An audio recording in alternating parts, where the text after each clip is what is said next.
오늘 주제는 지난번에 이어서 한자 이야기 2편입니다. 2편을 시작하기 전에 1편에서 말씀드렸던 내용 중에서 오류가 있는 부분을 수정해서 말씀드리도록 하겠습니다. 이 수정 부분은 전 명지대 교수이신 조옥구 교수님의 자문을 받아서 진행합니다.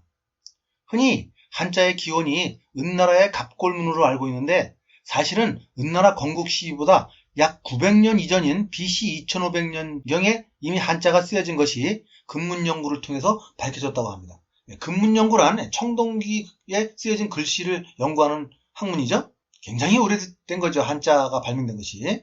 지금으로부터 무려 약 4500년경으로 추정이 됩니다. 따라서 1편에서 말씀드린 은나라 갑골문이 한자의 기원이라는 설명 부분은 오류임을 이 자리에서 말씀드립니다. BC 2500년경이면 배달국 말기나 또는 고조선 초기로 추정됩니다. 그러나 은나라 갑골문이 한자와 전혀 관계없다는 얘기는 아닙니다. 은나라 갑골문은 그 전에 발명된 한자의 일부인 것은 확실합니다. 한자와 한글 연구가 전문가이신 조옥구 교수님은 한자의 기막힌 발견, 문자에 주목하라 등의 다수의 저서를 출간하셨습니다. 이번 동영상 내용도 상당 부분 조옥구 교수님의 자문을 받아서 구성하였음을 밝힙니다. 이번 영상을 보시고 추가로 한자 한글을 보다 깊이 공부하실 분들은 조옥구 교수님의 저서가 많이 도움이 될 것입니다. 참고하시기 바라겠습니다. 조옥구 교수님은 자문에 의하면 한자와 한글은 동시에 만들어진 것으로 보인다고 합니다. 그런데 흔히 한글은 표음문자, 한자는 표의 문자로 알고 있습니다. 어느 정도는 맞는 이론이지만 꼭 그런 것은 아닌 것 같습니다. 한글과 한자가 모두 표음문자이면서 동시에 표의 문자로 보입니다. 이 부분은 뒷부분에 가서 더 자세히 알아보도록 하겠습니다. 중국의 표준자전인 강의자전 등에 의하면 한자는 정해진 발음 법칙이 있습니다. 대표적인 것이 두 가지인데요. 일자 이름법과 반절음법입니다. 우선 일자 이름법이란 말 그대로 글자 한자를 한 개의 발음으로 말을 한다는 것입니다. 읽는다는 거죠. 예를 들어서 백두산의 백을 읽을 때 백이라고 읽어야지 그걸 두 글자로 읽으면 안 된다는 것이죠.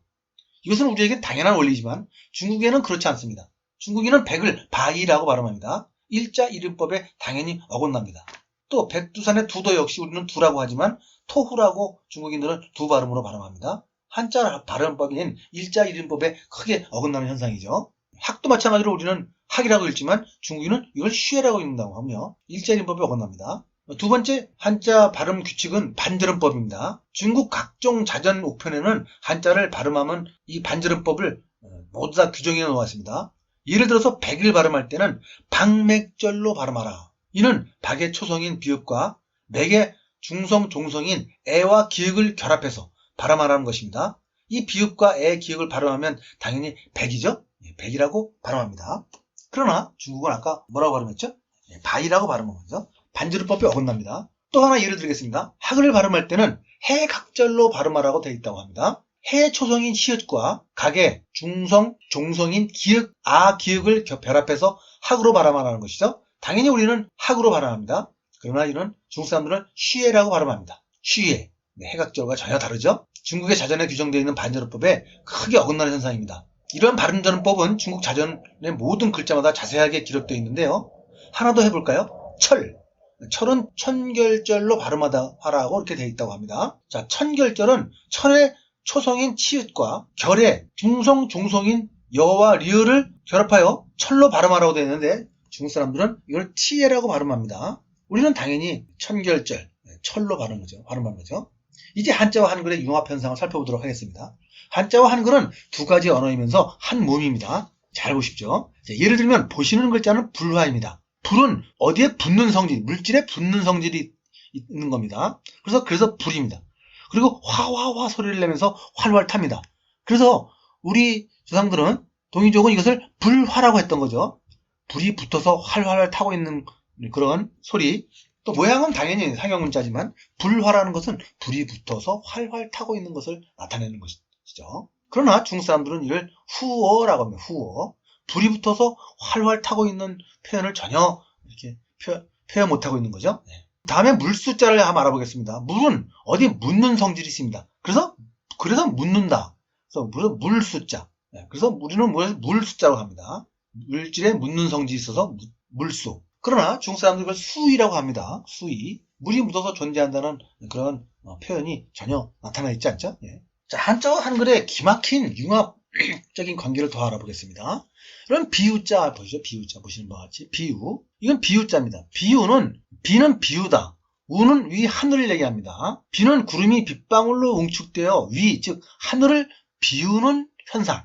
그래서 이것을 비우라고 하는 겁니다. 구름문자, 구름문자는 구름은 굴러갑니다. 그래서 구르다, 구름문자의 구름은 구르다는 뜻입니다. 굴러가면서 운다는 구름문자로 발음하는 것입니다. 구름이 하늘 위를 떠다니는 모양을 굴러가는 것으로 이렇게 본 겁니다. 그 다음에 눈설자죠. 눈설자. 눈설자의 눈은 눕다. 설은 어설프다는 뜻입니다. 여러분 눈 내릴 때 한번 보십시오. 눈이 땅으로 내려와서 바닥에 납작 누워있지 않고 비스듬 이렇게 서 있는 눈도 있고 붙어있는 눈도 있습니다. 그래서 눈을 눈설자라고 한 겁니다. 저녁석자. 저녁석자의 저녁은 저는 저물다는 뜻이고 석은 섞다는 뜻입니다. 그래서 저녁은 날이 저무는 시간이며 낮과 밤이 섞이는 시간. 그래서 저녁석이라고 발음합니다. 매우 굉장히 융합적인 관계를 가지고 있죠. 아주 아주 멋있게 만드는 글입니다. 이제 한자는 기서라고 하는데 기운의 움직임대로 이렇게 발음해야 된다는 것입니다. 한번 보겠습니다. 우리 호흡이죠. 호흡은 내쉴 호, 들이쉴 호입니다. 자, 호흡. 자, 우리는 당연히 이것을 내쉬고 들이쉽니다. 왜냐면 기서이기 때문에요.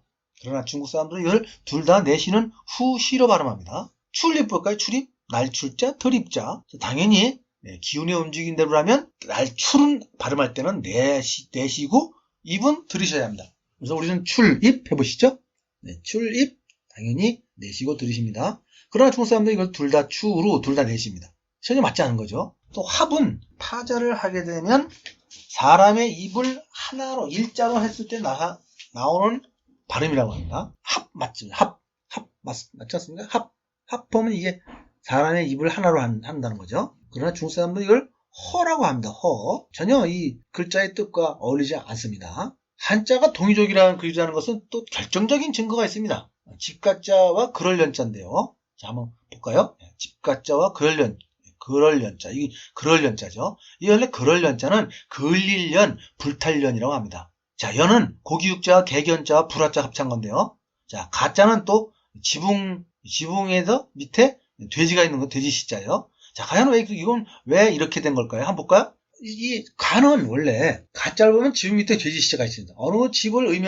이는 집을 의미하는 지붕, 즉 집 아래에 돼지가 있다는 것인데요. 지금은 많이 없어졌지만 옛날에는 우리 조상들이 돼지를 집 밑에서 키웠습니다. 제주도 똥돼지 문화가 바로 그것입니다. 돼지의 천적이 뱀인데 뱀을 퇴치하기 위한 방법이라고 합니다. 왼쪽 그림은 고구려 벽화입니다. 집을 땅에서 조금 높여서 지었죠? 그 밑에 돼지를 키운 겁니다. 오른쪽 그림은 보듯이 집을 이렇게 지었습니다. 그래서 집가에 돼지 시자가 있는 거죠. 중국에는 이런 문화가 없습니다. 따라서 우리 문화를 이해하지 못하면 집가에 왜 돼지 시자가 있는지 도저히 알 수가 없는 거죠. 자, 그럴련자입니다. 이 그럴련자는 아주 핵심적인, 아주 치명적인 증거입니다. 자, 그럴련자를 파자를 하면 고기육자, 개견자, 불화자입니다. 이거는 무슨 뜻이냐면 고기를 불에 그을린다는 뜻입니다. 그래서 원래 그럴련이 아니고 그을릴련, 그슬릴리연이 그럴련으로 바뀐 겁니다. 우리 조상들은 개고기를 본격적으로 요리하기 전에 개를 불에 그슬립니다. 지금은 많이 없어졌지만 옛날에는 이 동네에서 개를 잡아먹을 때 저도 많이 옛날에 목격했는데요. 개를 불에 그슬립니다. 먼저 털을 막 그슬려갖고 태우고 난 다음에 그 다음에 삶습니다. 옛날에는 공동으로 잡아서 단백질을 보충하고 했는데 이때 개털을 반드시 불에 그을렸죠. 그러나 중국 사람들은 절대로 개를 그슬리지 않습니다. 처음부터 물에 통째로 삶는 방법으로 요리를 하죠. 이 그을릴 연자는 우리나라의 문화를 모르면 도저히 풀 수 없는 한자입니다. 동이족의 전통적인 문화를 이해하지 못하면 이 그러할 연, 원래는 그슬릴 연, 그을릴 연, 불태울 연이죠. 이것을 이해할 수가 없는 거죠. 마지막으로 한자의 원리를 한번 알아보겠습니다. 한자를 제작하는 6가지 원리가 있는데요. 보통 육수의 원리라고 합니다. 상형, 지사, 회의, 형성, 전주, 가차 등입니다. 한자는 통상 상형 문자라고 알고 있는데 한자 중에는 상형 문자는 20% 이하라고 합니다. 그럼 가장 많은 글자가 뭐냐? 형성 문자입니다. 형성 문자. 형성 문자를 한번 알아보도록 하겠습니다. 자, 상형 문자 보시죠. 상형 문자는 물질의 형상들을 그린 거고, 이 지사 문자는 말 그대로 이렇게 가르친다는 거죠. 한일자 위에 막대기를 하나 놓으면 윗상자, 밑으로 하면 아래하자, 이렇게 지시한다는 걸 뜻합니다. 전주 가차는 생략하도록 하겠습니다. 인터넷에서 보시면 굉장히 잘 나와 있으니까요. 설명이 되어 있습니다. 자, 이제 형성문자를 한번 알아보도록 하겠습니다. 한자의 90%를 차지하는 형성문자는 무엇이냐? 형성문자는 형태와 성, 소리성자, 형태와 소리를 합쳐서 만든 문자를 형성문자로 합니다. 자, 예를 들어서 이 강자를 보시면 왼쪽에 물숫자죠? 예, 물은 형태를 상징하는 겁니다. 강의 속성인 형태, 물을 상징하는 거고, 오른쪽은 공자입니다. 이 공은 발음을 참고하라는 겁니다. 예, 공의 이응, 그래서 강이라고 발음하는 겁니다. 그래서 이 강은 왼쪽에는 물, 오른쪽에는 발음, 그래서 형태와 소리를 위해서 만든 글자입니다. 하나 더 해볼까요? 외자입니다. 외. 이거는 외인, 외놈, 일본 사람을 부를 때 그렇게 하는 거죠. 그래서 왼쪽에 사람이 있는 사람을 타는 거고 형태죠. 옆에는 위나 위. 위는 외를 발음할 때 참고하라 그래서 위라는 겁니다. 위로 하는 거 외로 하죠. 외. 그래서 이것은 형성문자입니다. 이렇게 그래서 이 한자의 90%는 형성문자인데 형태와 소리를 참고해서 두 글자를 합쳐서 만든 글자를 형성문자라고 합니다. 인류가 발명한 가장 위대한 문명을 꼽으라고 거대하고 웅장한 건축물보다 글자 언어라고 할 수가 있겠습니다. 지금 지구상에 남아있는 많은 언어 중에서 한자와 한글은 두드러지게 뛰어난 언어입니다.